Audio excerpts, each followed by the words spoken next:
The dust of Redemption Creek held its breath that day. Isabelle Bowmont was supposed to marry the law.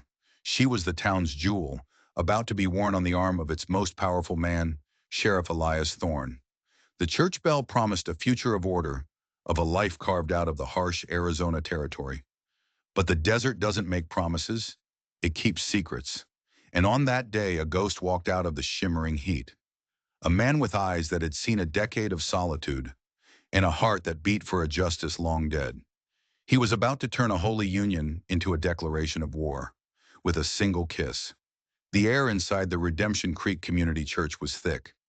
Thick with pine, thick with sweat, and thick with a feeling of wrongness. Sheriff Elias Thorne stood at the altar, a man as solid as the jailhouse he commanded. His tailored coat couldn't hide his power, and the silver-plated Colt holstered at his hip was a reminder that he was the law, even in the house of God. He was smiling as his bride approached. Isabelle Bowmont was a vision of civilization in a savage land. Her dress, all lace and silk from St. Louis, was a whisper of a world far from here. Her father, the judge, walked her down the aisle, his face a mask of stern pride. But her veil couldn't hide the shaking of her hands. She was the perfect bride for the perfect man of the law. A union that would give the Thorne and Beaumont families an iron grip on the entire county. Reverend O'Connell's voice droned on. If any man can show just cause why they may not lawfully be joined together, let him now speak, or else hereafter forever hold his peace. The silence that followed was absolute, the sacred pause, the final moment before the future was locked in place. And then the heavy oak doors of the church groaned open. Every head turned. Framed in the blinding white light of the sun stood a figure. Less a man and more an apparition carved from rock and heat. He was tall, lean, dressed in dusty buckskin. His hair was black as a raven's wing, hanging loose to his shoulders. But it was his eyes that silenced the whispers before they could even start.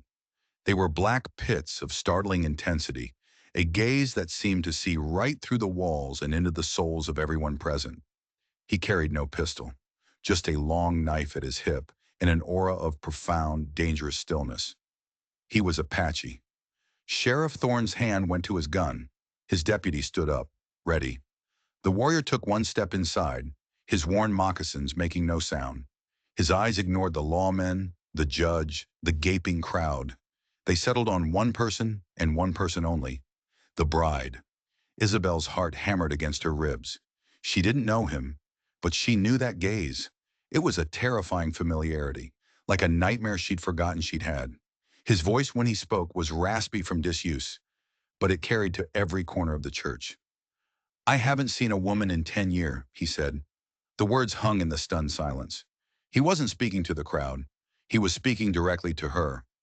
Sheriff Thorne drew his pistol, the click of the hammer an obscene crack in the holy space. You've got 3 seconds to get out of my church, savage. The warrior's eyes never left Isabelle. He took another step forward, then another. He moved with a liquid grace that was both beautiful and predatory. He stopped directly in front of the altar, so close he could smell her perfume. He looked past the white veil into her wide, frightened eyes. 10 years, he repeated, a whisper just for her, since they burned the sky and turned the water red.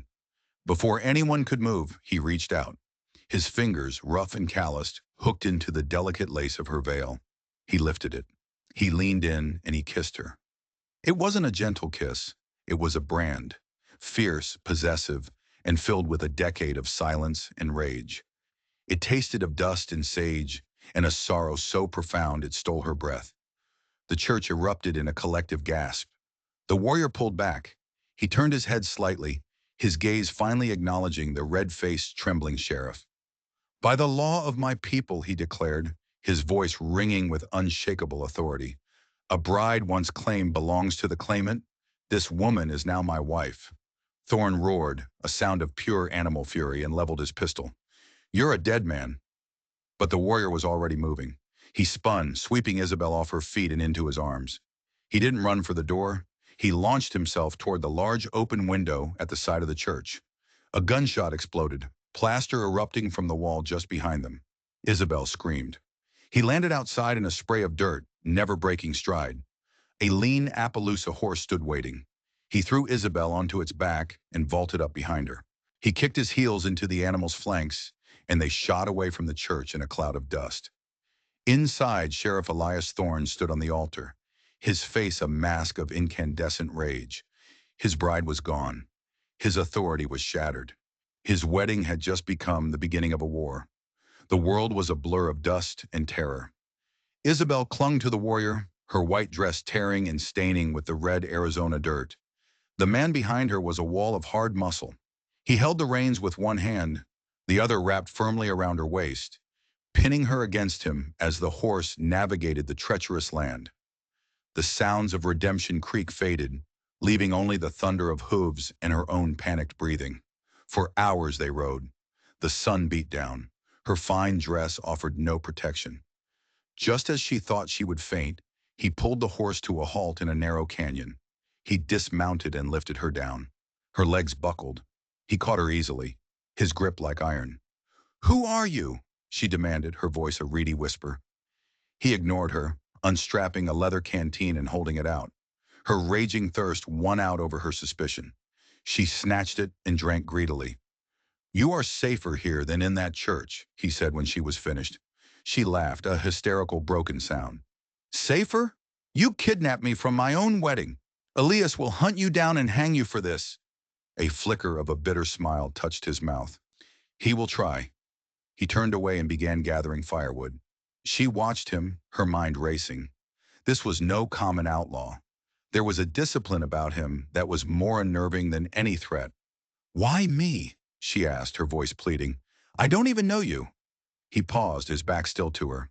"You do not remember the girl with the corn silk hair who traded sugar crystals for polished stones at the edge of the creek? The one who was not afraid of the Apache boy who watched from the cottonwoods?" The memory hit her like a physical blow. She was a child again, no more than 8. There had been a boy she would see by the creek. She would leave him sweets. He would leave her small treasures, a hawk's feather, a piece of obsidian. Her father had forbidden her from ever going near him again, warning her of the godless savages. She looked at the man before her, at the sharp line of his jaw, the dark intensity in his eyes. "Nache," she whispered, the name coming unbidden from the depths of her memory. He turned to face her fully. The stone mask of his expression cracked, revealing a profound and ancient pain. "You remember. They said your people were all gone," she stammered. "My father said the soldiers had to clear the valley." "Clear the valley," he repeated, the words tasting like poison. A clean word for a dirty business. "It was not sickness, little bird. It was fire and lead. Your Sheriff Thorne, he was no sheriff then. He was a scout for the cavalry.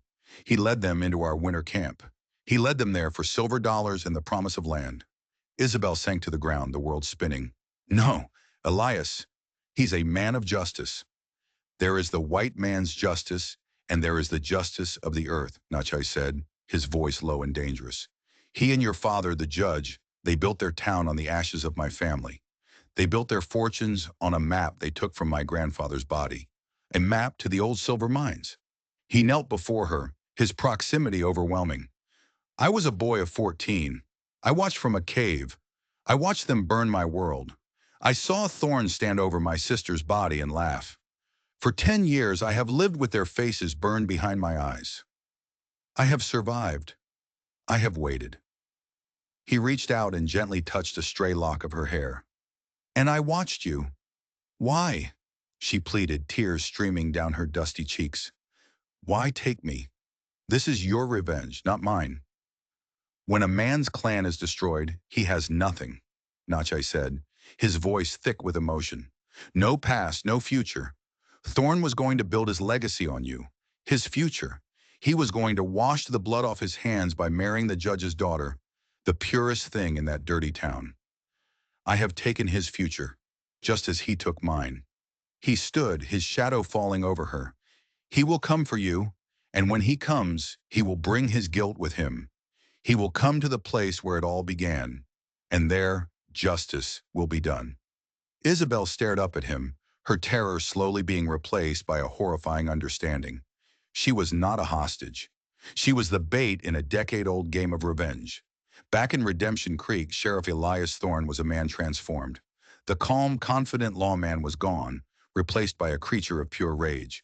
"Miller," he bellowed, "form a posse. I want every man who can ride and shoot. There's a $1,000 bounty on his head paid by me, dead or alive."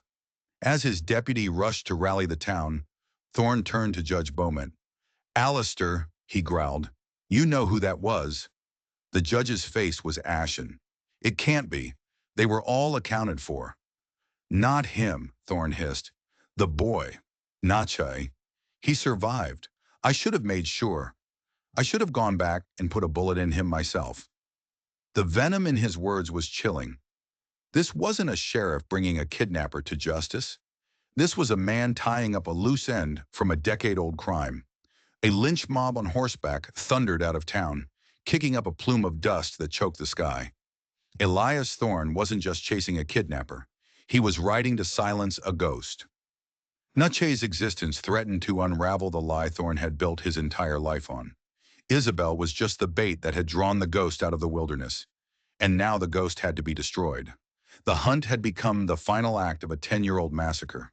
They made camp in a hidden rock alcove. Nachai cooked a rabbit he'd caught in a silent, brutally effective snare. He offered a piece to Isabelle on the tip of his knife. She was afraid, angry, and strangely, terribly curious. The man her world called a savage was showing her a truth her world had tried to bury. "Why should I believe you?" she asked. "I have killed," he admitted without shame. "I have killed soldiers who wore the scalps of my cousins on their belts. But I have never killed for lies or for greed. Can Thorne say the same?" He reached into a leather pouch and pulled out a small, rolled-up piece of hide. He unrolled it for her. It was a map drawn in charcoal and colored with berry juice, depicting the mountains and valleys with an intimate, flowing detail no government surveyor could replicate. "The map your father and Thorne built their lives on," Nachai said. "It shows the location of the Serpent's Belly mine. Thorne learned of it when he traded with us. He wanted it. The original. Thorne took it from my grandfather's cooling body. I saw him." The sincerity in his voice was a physical weight in the air. "My father wouldn't," she whispered. "Your father came here with nothing," Nachai said. "Thorne came to him with the map and a proposition. Thorne needed legitimacy to file the land claims. Your father provided that. In return, Thorne's security company made sure no one asked too many questions. They built Redemption Creek together, on a foundation of bone." He paused, his dark eyes boring into hers. "Ask yourself, little bird, for a man of the law, has your father ever questioned why Sheriff Thorne is the sole owner of the richest silver claim in the territory? Or why no prospector who searches for silver in those mountains ever comes back?" Her mind reeled. She remembered hushed conversations about securing assets and handling squatters. She had assumed they were legal matters. Now those words took on a sinister new meaning. He wasn't her captor. He was her liberator. And Elias Thorne wasn't her savior. He was the jailer she hadn't even known she had. Just before dawn, they arrived at a sheer cliff face. Nache pushed aside a tangle of thorny branches, revealing a dark, narrow opening. "The place where I was born," he said, "and the place where I was reborn in fire." The passage opened into a hidden, box-shaped canyon. A small spring fed a grove of ancient cottonwood trees. It was a sanctuary. It was also a graveyard. The ghostly remains of a settlement were scattered across the canyon floor. The circular foundations of wickiups, the blackened earth of a great fire, a broken piece of pottery, a child's weathered toy. "This was our winter camp," Nache said, his voice a whisper. He knelt and placed his palm on the scorched ground. "The home of 27 people." The reality of his story settled into her soul with the weight of a tombstone. This was a place of ghosts. An old man emerged from the shadows of a cave. He was thin as a rail, his eyes clouded with cataracts. "Taza," Nache said, his voice filled with a reverence she hadn't heard before. The old man, Taza, touched Nache's face. "The eagle has returned," he said in the Apache language. He looked at Isabelle, his cloudy eyes seeming to see more than her clear ones. "He asks if you are the one to bring the reckoning." Taza was the only other survivor. He had been away trading when the massacre happened. He had lived here ever since, a hermit among the ghosts of his people, until a teenage Nachai, half-starved and wild with grief, had stumbled back years later. Suddenly, a sharp bird call echoed from the cliffs above. A signal. Nachai's entire demeanor changed. The mournful storyteller vanished, replaced by the lethal warrior. "They are here," he said, his voice flat and cold. "Thorn is faster than I thought." He grabbed a Winchester rifle from a hiding place in the rocks. "Stay here with Taza. Do not make a sound." "What are you going to do?" she cried, a new wave of fear washing over her. Not for herself, but for him. "He has come back to the grave he dug," Nachai said, his eyes glinting like obsidian. "I'm going to bury him in it." He slipped out of the hidden canyon as silently as a shadow, leaving Isabelle with the old man and the ghosts. The sanctuary was about to become a battlefield. Thorn and his posse stood on the cliffs overlooking the canyon. They had him boxed in. They thought they were the hunters. They were wrong. A rifle shot cracked the air. A man from the posse screamed and fell from the cliff, the shot having come from behind them. Another shot, from a different direction. Another scream. Panic erupted. They weren't laying a siege. They were in a trap. Nache had scaled the far wall and circled around them. He was a phantom in the rocks, firing, then melting away only to reappear 100 yards away. He was not fighting on the land. He was fighting with the land. "He's up here with us!" Deputy Miller yelled. "He's hunting us!"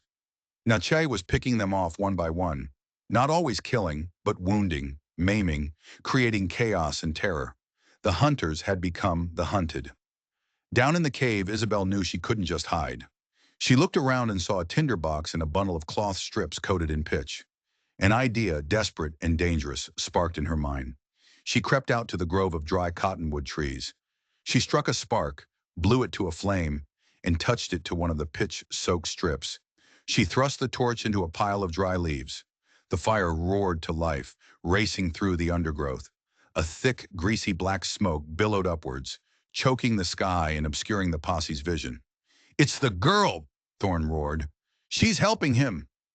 Under the cover of the smoke, Nache slipped back into the canyon. Isabelle was waiting for him, her face smudged with soot, her eyes wide with fear and exhilaration. "You were supposed to hide," he said. "The dove is learning to fly," she shot back. He pulled her toward a hidden escape route, a narrow crevice behind a rockfall. "Go," he commanded. "My fight is with Thorn. It ends here. Now you must save yourself." He pressed his knife into her hand. "If they find you, do not let them take you. Your life is your own." He turned back to face the smoking entrance. Elias Thorn and the handful of men who weren't dead or wounded were scrambling down the cliff face, their faces demonic in the flickering firelight. "Nache, no!" Isabelle screamed. But he was already gone, melting into the smoke and shadows to face the man who had destroyed his world. The final reckoning had begun. Isabelle stood frozen, Nache's knife a heavy weight in her hand. A dove would flee. A hawk would fly back into the fire. Gripping the knife, she turned back. The canyon was an inferno. Thorn and his remaining men stood in a terrified cluster, surrounded by fire and ghosts. "Come out and face me, you coward!" Thorn bellowed. "I am here, Thorn," a calm voice answered from the smoke all around them. "In the ashes of the family you slaughtered." A man screamed and fired his pistol into the shadows. He was answered by the near-silent thwip of a bowstring. An arrow sprouted from his chest. Nache, a phantom in his own land, was dismantling them. "Sheriff, we have to get out of here," Deputy Miller pleaded. "No one is leaving," Thorn snarled. As if summoned, Nachai stepped out of the smoke. He held only a knife. "Now it is you and I, thief." Thorn raised his Colt. "This is how it ends, savage." He fired, but Nache was already a blur, diving aside. Before Thorn could fire again, another shot cracked the air. But it came from Deputy Miller, who stood with his own pistol aimed at the sky. "No more, Sheriff!"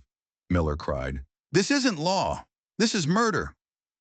Thorn stared at his deputy in disbelief, a fatal distraction. Nache launched himself at the sheriff. The two men crashed to the ground in a primal struggle. Thorn's pistol was knocked from his hand. It was a brutal fight of knives and fists, a desperate battle in the dirt and ash. Isabelle saw the discarded Colt Peacemaker lying near the fire's edge. She scrambled from her hiding place and snatched it up. At that moment, her father, Judge Beaumont, stumbled into the clearing. "Isabelle, get away from him!" he shrieked. She turned the heavy gun from the fight and faced her father. "He told me everything," she said, her voice clear and ringing. "About the massacre, about the stolen map, about the blood you and Thorne built our town upon." The judge's face went slack, his guilt a naked thing for all to see. The distraction gave Thorne an opening. He pinned Nache and raised his Bowie knife for the killing blow. "Elias!" Isabelle screamed. Thorne hesitated, his head turning toward her voice. It was the last mistake he would ever make. With a final powerful surge, Nache reversed their positions, his own blade poised at the sheriff's throat. "Confess what you did here," he growled. Thorne spat in his face and lunged for his fallen knife. The explosion of the Colt was deafening. Isabelle stood, arm outstretched, smoke curling from the barrel. Elias Thorne stiffened, a look of utter surprise on his face as a dark circle appeared on his chest. He staggered, fell, and lay still in the ashes of his victims. Silence descended, broken only by the crackle of the flames. Nache slowly rose, his chest heaving. He looked at Thorne's body, then at Isabelle, who held his gaze, the gun still steady in her hand. The reckoning was over. Justice, delivered from the ghost of the past in the hand of the bride, had finally come to Redemption Creek. In the end, it wasn't a warrior's arrow that brought down the corrupt sheriff. It was a bullet from the bride he tried to own. The death of Elias Thorne and the subsequent confession of Judge Beaumont unraveled the web of lies holding the town together. Redemption Creek was forced to face its bloody past and build a new future on a foundation of truth. The story of Nachai, the last warrior of his clan, and Isabelle Bowmont, the judge's daughter, became a whispered legend. They were two people from different worlds, bound by a decade-old crime, who found in each other an unexpected reflection of their own strength. Some say they vanished back into the mountains. Others say they rode north, seeking a place where their past would not define them. Their story reminds us that in the Old West, justice was rarely found in a courtroom, and love could bloom in the ashes of hatred. If this story of betrayal and redemption moved you, please give this video a thumbs up and share it with someone who loves a true tale of the frontier. Don't forget to subscribe so you won't miss our next journey into the heart of the past.